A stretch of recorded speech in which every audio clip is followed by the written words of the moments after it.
എൻ്റെ ഭർത്താവ് വെള്ളം മറിഞ്ഞ് കിടപ്പിലാണ്. ഇനി 2 ഓപ്പറേഷൻ കഴിഞ്ഞെങ്കിലും കൂടി ഇനി ഒരു ഓപ്പറേഷൻ വേണമെന്നാണ് പറയണത്. ഞങ്ങളുടെ കയ്യിലൊരു മാർഗവുമില്ല. ബ്ലഡർ പൊട്ടിയിട്ട് 2 ഓപ്പറേഷൻ കഴിഞ്ഞ്, നട്ടെല്ല് പൊട്ടി, ഇടുപ്പല്ല് പൊട്ടി. പലരോടത്തും ഞങ്ങൾ സഹായത്തിനായിട്ട് ചെന്ന്. എല്ലാവരുടെയും ചെറിയ സഹായം കൊണ്ടാണ് ചേട്ടന് ഇത്രയും നാളും ചികിത്സ നടന്നത്. 2 മക്കളാണ്. അവരുടെ കാര്യങ്ങൾ നോക്കാൻ പോലും എനിക്ക് മാർഗമില്ല. ഞാൻ അമ്പലങ്ങളിൽ പാത്രം കഴുകിയിട്ടാണ് ജീവിച്ചു പോണത്. ഞങ്ങളെ ദയവ് ചെയ്ത് ഞങ്ങളുടെ അത്താണിയായ ഞങ്ങളുടെ ചേട്ടനെ രക്ഷപ്പെടുത്തി തരണം.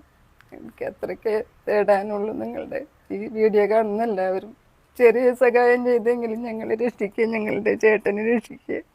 പ്രിയമുള്ളവരെ, എല്ലാവർക്കും നമസ്കാരം. അസ്സാം വലൈക്കും. ഷജീർ പഴയന്നൂരാണ്.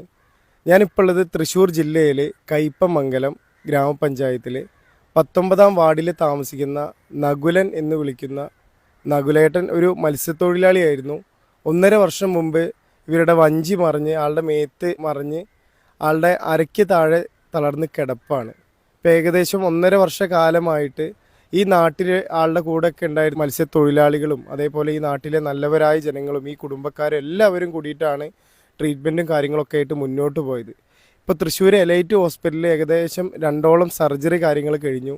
തുടയലിൽ ക്ഷതം പറ്റിയിട്ടുണ്ട്, അതേപോലെ നട്ടെല്ല്, അതേപോലെ ഇടുപ്പല്ല്. ഇപ്പോൾ ബ്ലാഡറിന് കീറൽ വന്നിട്ട് മൂത്രം ഒഴിക്കുമ്പോൾ ബ്ലഡാണ് ഇപ്പോൾ പോയിക്കൊണ്ടിരിക്കുന്നത്. ഒരു മാർഗവും ഇല്ലാത്ത കാരണം കൊണ്ടാണ് ഇങ്ങനെ എമർജൻസി ആയിട്ടൊരു വീഡിയോ ആയിട്ട് നിങ്ങളുടെ ഒക്കെ മുമ്പിൽ വന്നിരിക്കുന്നത്. നകുലേട്ടന് ഭാര്യയും 2 മക്കളാണ്. +2 പാസ്സായ നല്ല മാർക്കോട് കൂടി പാസ്സായ ഒരു മോനും +1 പഠിക്കുന്ന ഒരു മോളാണ് നകുലേട്ടനുള്ളത്. ഈ ചേച്ചി ഇവിടെ അടുത്തുള്ളൊരു അമ്പലത്തിൽ ജോലിക്ക് പോയിട്ട് കിട്ടുന്ന തുച്ഛമായൊരു വരുമാനത്തിലാണ് ഇപ്പോൾ മരുന്നും കാര്യങ്ങളൊക്കെ ആയിട്ട് പോകുന്നത്. നിങ്ങളെല്ലാവരും മനസ്സിലാക്കണം, +2 നല്ല മാർക്കോട് കൂടി പാസ്സായി മോന്